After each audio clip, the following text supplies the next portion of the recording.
In this video, we'll work through the process of marking an asset as disposed, selecting this amplifier as an example.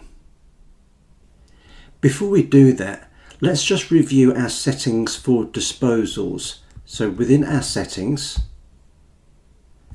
we can select the asset register,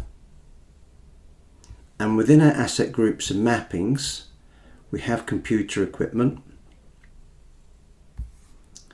where we can see our disposal account mappings. The cost of our asset, the disposal, will be marked against computer equipment. The depreciation account for disposal to date is going to be adjusted to accumulated depreciation, and the profit and loss affected by the cost and the depreciation, in this instance, I'm changing that to make sure that that goes to proceeds of sale of assets.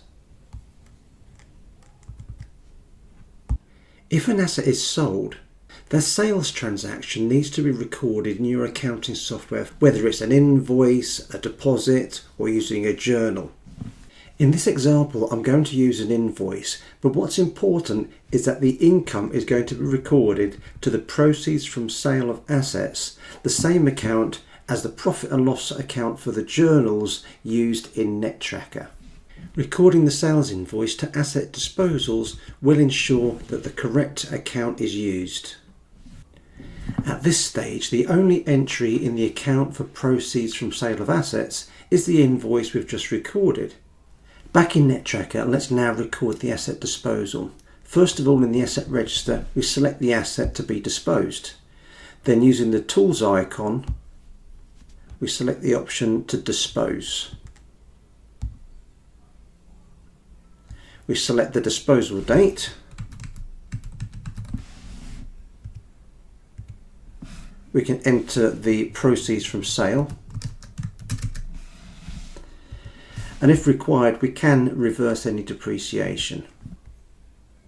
We then select to save. Once the asset has been disposed, it will remain permanently highlighted with the disposal date now showing, the sale proceeds displaying, and we can see what the gain or loss was on the sale of that asset. nettTracker will have made all of the required journal entries to reflect the disposal, and if we look back at our accounting software, we can see in the account for proceeds from sale of assets that now reports the same total gain or loss on the sale of the asset.